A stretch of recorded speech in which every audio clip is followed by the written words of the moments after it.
Hello, आप सभी का मेरे चैनल में बहुत बहुत स्वागत है। तो आइए, आज का टॉपिक है संज्ञा, नाउन। संज्ञा का अर्थ होता है नाम। दुनिया में हर चीज का कुछ न कुछ नाम अवश्य होता है, चाहे वो पशु पक्षी हो, फल फूल हो, या मानव हो, या कोई हमारे भाव हो, या कोई जगह हो। सभी चीजों का कुछ न कुछ नाम होता है और इस नाम को ही हम संज्ञा कहते हैं। संज्ञा की अगर हमें परिभाषा लिखनी हो तो हम कुछ इस तरह से लिखेंगे।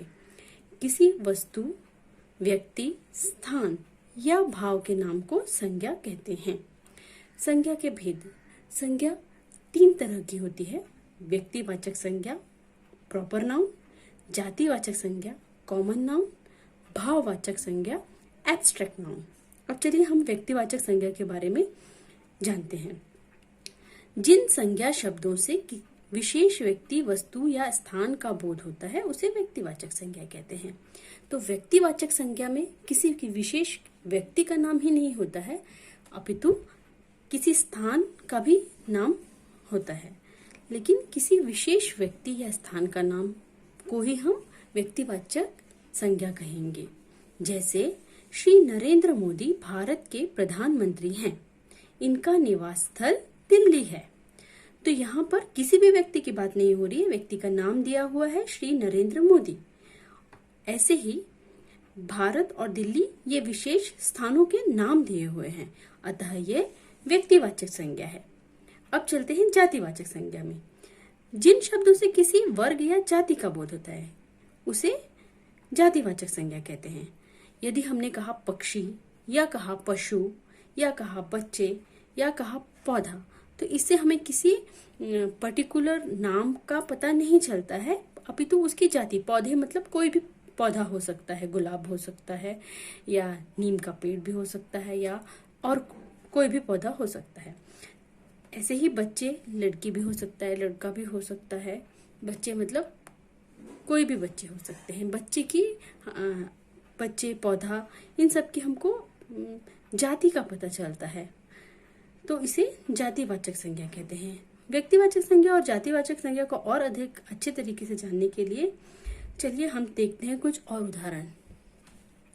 जैसे यदि हमने कहा राम या विवेकानंद, तो ये हमने किसी पर्टिकुलर नाम के बारे में बात की, तो ये व्यक्तिवाचक संज्ञा है। लेकिन अगर हम कहेंगे मंत्री, तो मंत्री, अध्यापक, भाई, इनसे हमें किसी विशेष व्यक्ति के बारे में नहीं पता चलता, इसलिए यह जातिवाचक है। ऐसे ही अगर हमने कहा नदी, सागर, महासागर, तो ये जातिवाचक संज्ञा है, क्योंकि इसमें नदी, सागर, महासागर का नाम दिया हुआ नहीं है। लेकिन अगर हमने कहा गंगा, यमुना, कृष्णा या हिंद महासागर, तो फिर ये व्यक्तिवाचक संज्ञा हो जाएगी। अब पढ़ते हैं जातिवाचक और व्यक्तिवाचक में कुछ और उदाहरण। अगर हमने कहा देश, तो वह जातिवाचक है, लेकिन देश का नाम दे दिया, जैसे भारत, जापान, अमेरिका, या हमने कहा भारतीय, जापानी, अमेरिकी, तो ये व्यक्तिवाचक हो जाएगा। ऐसे ही नगर, चौक, सड़क, अगर हमने कहा तो वो जातिवाचक है, लेकिन अगर हमने कहा अशोक मार्ग, चांदनी चौक, इलाहाबाद, बनारस, या कोई भी जगह का नाम लिया, तो वो व्यक्तिवाचक हो जाएगा। ऐसे कंप्यूटर, कुर्सी, मेज, अगर हमने कहा तो वो जातिवाचक है, लेकिन कंप्यूटर में ही हमने नाम दे दिया, कुर्सी का नीलकमल कुर्सी ऐसा नाम दे दिया, तो वो व्यक्तिवाचक हो जाएगा। पानीपत की लड़ाई कोई नाम आ रहा है, इसलिए ये व्यक्तिवाचक है। ऐसे ही अगर हमने कहा गाय, हाथी, घोड़ा, तो ये एक जाति के बारे में बताएगा। लेकिन अगर हमने गाय का नाम लिख दिया कामधेनु ऐसी गाय है जो सारी इच्छाओं को पूरी करती है, ऐसा माना जाता है। ऐसे अगर हमने हाथी कहा तो हाथी जाति के बारे में बताता है। जबकि अगर हमने ऐरावत कहा तो ये ऐरावत कौन है? ये ऐरावत एक सफेद हाथी होता है जो इंद्र का वाहन होता है। ऐसे ही घोड़ा कहा तो जातिवाचक, और अगर हमने घोड़े का नाम लिया चेतक तो वो व्यक्तिवाचक। हमने अगर पुस्तक कहा तो वो जातिवाचक होगा, लेकिन रामायण, महाभारत, रामचरितमानस, किसी बुक का नाम लिया तो वह व्यक्तिवाचक हो जाएगा। अब चलिए देखते हैं भाववाचक संज्ञा क्या होती है। भाववाचक संज्ञा मतलब जिसमें भाव को दर्शाया जाता है। मतलब इन संज्ञाओं को हम छूकर नहीं दे सकते, केवल महसूस कर सकते हैं। परिभाषा देखते हैं भाववाचक संज्ञा की। जिन संज्ञा शब्दों से किसी के गुण, दशा, अवस्था का बोध होता है।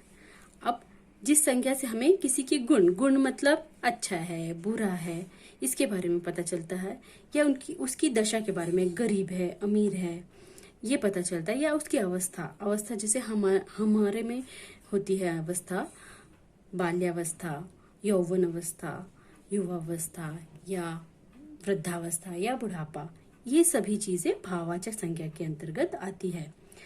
जैसे हम अब एक उदाहरण लेते हैं। स्नेहा इंद्रधनुष की सुंदरता को देखकर प्रसन्नता से उछल पड़ी। अब यहाँ सुंदरता और प्रसन्नता, इसको हम महसूस कर सकते हैं लेकिन छू के देख नहीं सकते, तो ये भाववाचक संज्ञाएं हैं।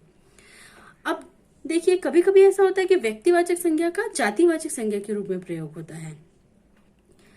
जैसे कलयुग में श्रवण कुमारों की कमी नहीं है। अब यहाँ नाम दिया हुआ है श्रवण कुमार, तो हमें लगेगा ये व्यक्तिवाचक है, लेकिन यहाँ पर श्रवण कुमारों मतलब पितृभक्तों, क्योंकि श्रवण कुमार पितृभक्त थे, इतने पितृभक्त थे कि पितृभक्तों के लिए श्रवण कुमार का नाम लिया जाने लगा। तो ये यहाँ पर एक्चुअली व्यक्तिवाचक दिखता है, लेकिन है ये जातिवाचक में, क्योंकि श्रवण कुमारों मतलब पितृभक्तों। ऐसे ही सेकंड उदाहरण लेते हैं। तुम नहीं जानते वह तो पूरी नगरी कर्णों की ही है। अब यहाँ कर्ण, पांडव वाले कर्ण की बात हो रही है जो बहुत दानवीर था। तो दानवीरों के जगह पर हमने यहाँ पर कर्णों का उपयोग किया है। तो यहाँ कर्ण मतलब वो पांडव कर्ण नहीं, दानवीरों की जगह कर्णों को हमने लिखा है।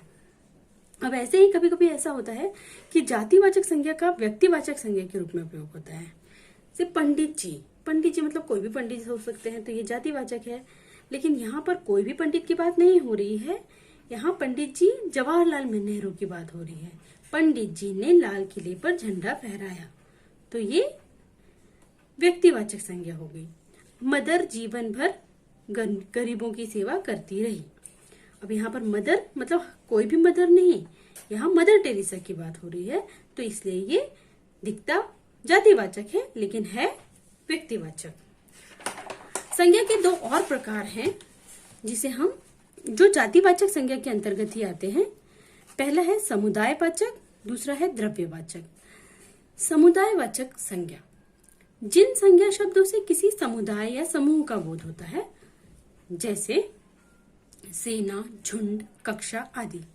बहुत सारा अगर ग्रुप बन जाता है, लोगों का ग्रुप हो, पशु पक्षियों का ग्रुप है, हम इंग्लिश में भी पढ़ते हैं, ग्रुप को एक नाम दे दिया जाता है। अगर बहुत सारे सैनिक कहीं इकट्ठे हो गए तो उसे हम कहेंगे सेना। कोई जानवर, झुंड। अगर बहुत सारे विद्यार्थी एक जगह पे इकट्ठा होते हैं तो वो जगह होती है कक्षा। तो ऐसे सेना, झुंड, कक्षा, इन सबको हम समुदायवाचक संज्ञा कहते हैं। द्रव्यवाचक संज्ञा, किसी पदार्थ या द्रव्य का बोध कराने वाले शब्दों को द्रव्यवाचक संज्ञा कहते हैं। जैसे स्टील, लोहा, कोयला, चीनी आदि। किसी भी द्रव्य या पदार्थ के बारे में जो नाम होता है वह द्रव्यवाचक संज्ञा है।